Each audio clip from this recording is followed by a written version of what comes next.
Olá, tudo bem? Começa aqui a nossa Semana da Esperança, com o título O Final do Grande Conflito. Vamos orar? Grande Deus, nos abençoa, nos estuda a Tua Palavra, nos dê sabedoria, livra-nos do mal, em nome de Jesus. Amém. Vamos ver em Apocalipse 5 um livro selado. A cada selo que é retirado do livro, algo acontece aqui na Terra. Até se retirar o último selo, nós não sabemos o conteúdo do livro. Que lições podemos tirar dos selos do Apocalipse? Os selos do Apocalipse apresentam a história da igreja cristã, desde a época de Jesus, a sua ascensão, até a volta de Jesus. Vamos ao primeiro selo, Apocalipse 6. Se você tem a sua Bíblia, você pode conferir, acompanhar conosco, lendo a sua própria Bíblia. O verso 1 e o 2 lemos assim: Vi quando o Cordeiro abriu um dos 7 selos, e ouvi um dos 4 seres viventes dizendo, como se fosse voz de trovão: Vem! Vi então e eis um cavalo branco, e o seu cavaleiro com um arco, e foi-lhe dada uma coroa, e ele saiu vencendo e para vencer. Esse período do primeiro selo representa os anos 31 até o ano 100. O ensino da palavra de Deus era puro, representado pelo cavalo branco. Não tínhamos tradições sendo ensinadas com o valor da Bíblia. Vitórias espirituais aconteceram durante esse período da Igreja Apostólica, e o Evangelho foi espalhado em todo o mundo. Colossenses 1:23, Paulo, que morreu no ano 67, que corresponde a esse período, diz: Foi pregado a toda criatura debaixo do céu. Hoje nós precisamos voltar ao tempo do cavalo branco. Qual é a referência? Ensinar a Bíblia de maneira pura, sem as tradições. Segundo selo, lemos assim, verso 3. Quando abriu o segundo selo, ouvi o segundo ser vivente dizendo: Vem! E saiu outro cavalo vermelho, e ao seu cavaleiro foi-lhe dado tirar a paz da terra, para que os homens se matassem uns aos outros. Também lhe foi dada uma grande espada. O cavalo do segundo selo é vermelho. Representam os anos 100 até o ano 313. Nesse período aconteceram grandes perseguições aos fiéis da palavra de Deus. O sangue nos lembra o derramamento de sangue de muitas pessoas. Começa com a morte do último discípulo, João, e vai até o ano 313, aonde o imperador Constantino foi uma bênção para a igreja verdadeira, para os fiéis. Em Milão, ele assinou um decreto de tolerância. Vamos agora ao terceiro selo. Deus está apresentando a João, lá do primeiro século, o que iria acontecer com a sua igreja com o passar do tempo e até a volta de Jesus. Quando abriu o terceiro selo, ouvi o terceiro ser vivente dizendo: Vem! Então vi, e eis um cavalo preto, e o seu cavaleiro com uma balança na mão. E ouvi uma como uma voz no meio dos 4 seres viventes, dizendo: Uma medida de trigo por 1 denário, 3 medidas de cevada por 1 denário, e não danifiqueis o azeite e o vinho. Então, período do terceiro selo, o cavalo que aí é apresentado é preto. Correspondem aos anos de 313 a 538. Terminou a perseguição e, na bonança, a igreja começou a aceitar coisas que não estavam na palavra, tradições. As trevas estavam agora envolvendo a igreja, representado pelo cavalo preto. Constantino, no ano 321, decretou o domingo como o dia do Senhor. Até aí, uma medida política, mas infelizmente, em 364, a igreja seguiu o seu exemplo e colocou o domingo no lugar do sábado como dia de descanso. No ano 476, o Império Romano Ocidental caiu. Na queda do império, o mundo religioso se torna mais forte e o bispo de Roma é declarado pai do mundo religioso.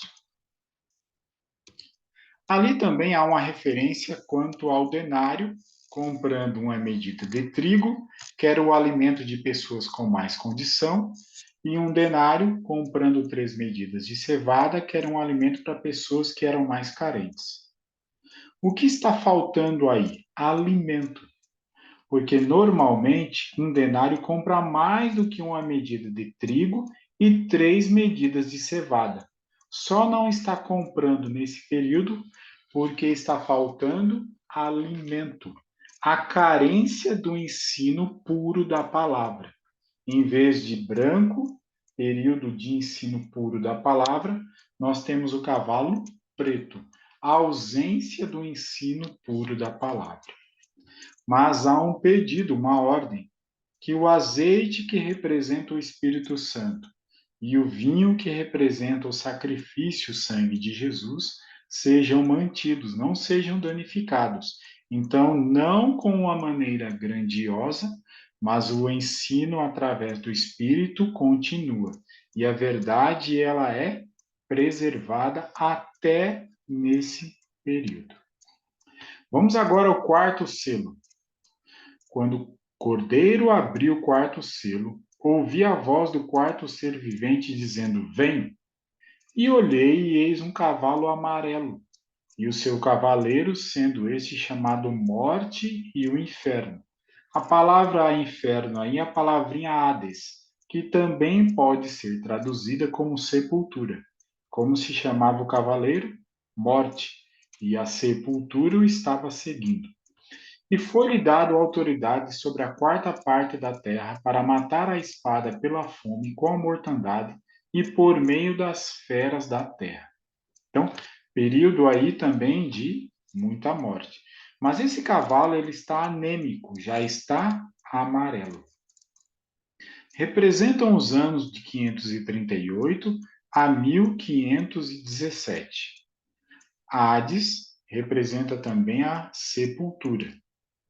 Os cristãos agora estão muito parecidos com o paganismo. E aqueles que ainda permanecem fiéis à Bíblia, eles são perseguidos.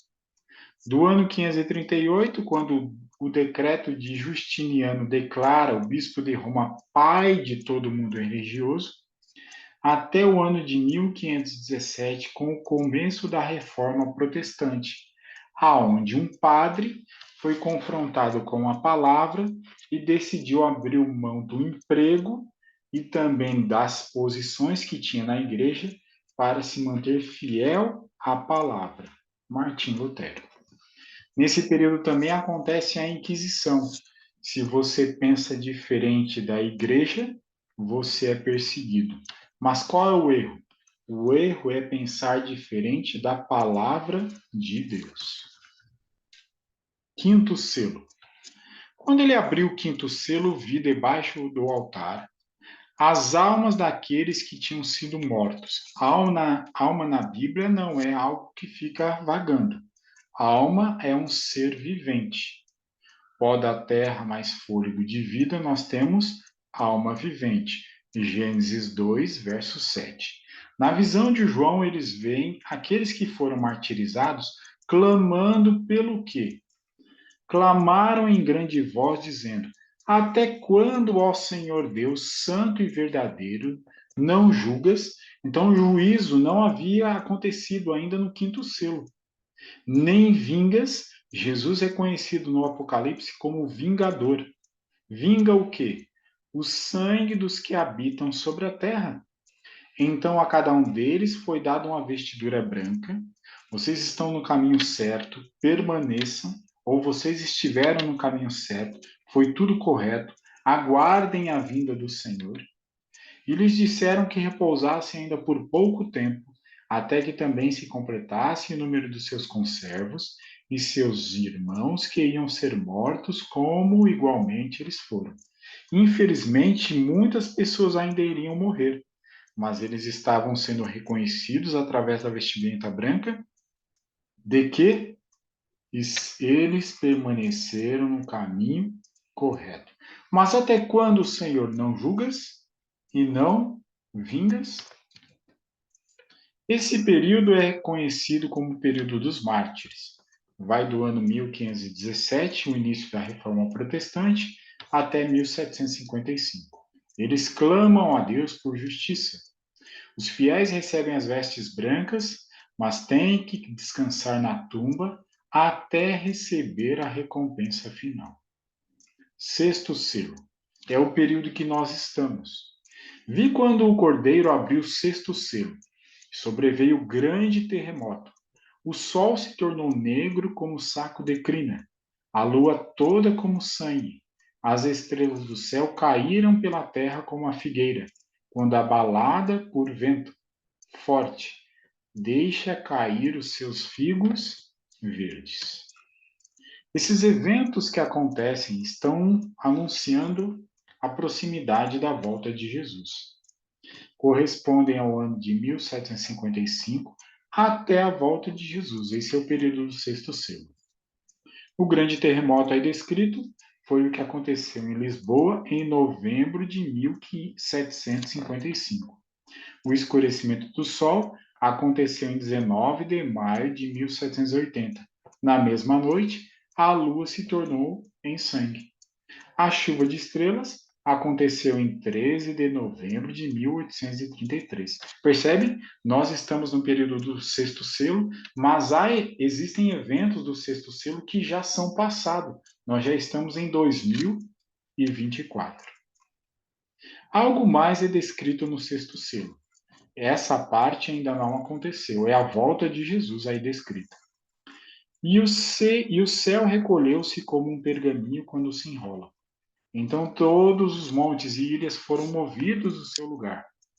Os reis da terra, os grandes, os comandantes, os ricos, os poderosos, todo escravo, todo livre, se esconderam nas cavernas e nos penhascos dos montes, e disseram aos montes e aos seus rochedos: Caí sobre nós e escondei-nos da face daquele que se assenta no trono e da ira do cordeiro. Tem duas pessoas aí. Porque chegou o grande dia da ira deles, o Pai e o Cordeiro. E quem é que pode suster-se? Volta de Jesus, os desobedientes estão pedindo para os montes e rochedos caírem sobre eles, e eles vão morrer. Quem é que pode suster-se então nesse dia da volta de Jesus? A resposta vem no próximo capítulo, no capítulo 7. Quem pode suster-se nesse período são 144 mil, que são selados. E isso nós vamos ver na próxima noite. Sétimo selo, Apocalipse 8, verso 1. Quando o cordeiro abriu o sétimo selo, houve silêncio no céu cerca de meia hora. Meia hora profética corresponde a aproximadamente 7 dias, uma semana. Silêncio no céu é porque não tem ninguém lá. Os anjos vieram para a terra, a divindade veio para a terra para buscar os salvos. Por isso, silêncio no céu. Já é a volta de Jesus. Mateus 24, verso 42, lemos assim: Portanto, vigiai, porque não sabeis em que dia vem o vosso Senhor. Que dia eu preciso ser fiel a Deus? Hoje. Qual é o dia que eu devo vigiar? Hoje. Qual é o dia que eu devo ver na palavra de Deus se realmente a pregação corresponde à vontade de Deus? Hoje. Reconheça a proximidade da volta de Jesus e faça a melhor escolha. Breve, Jesus voltará. E você? O que você vai fazer? Senhor, como a história está sendo conduzida por ti, Decido agora que a minha vida também seja conduzida por ti. Coloco em tuas mãos o meu coração. No momento da tua volta, quero estar pronto para viver contigo eternamente. Em nome de Jesus. Amém. Que essa seja a minha e a sua oração. Foi bênção na sua vida? Compartilhe. Ajude para que mais e mais pessoas se preparem para a volta de Jesus. Nos encontramos amanhã às 18 horas. Que Deus nos abençoe. Grande Deus, agradecemos pela tua palavra. Em nome de Jesus. Amém.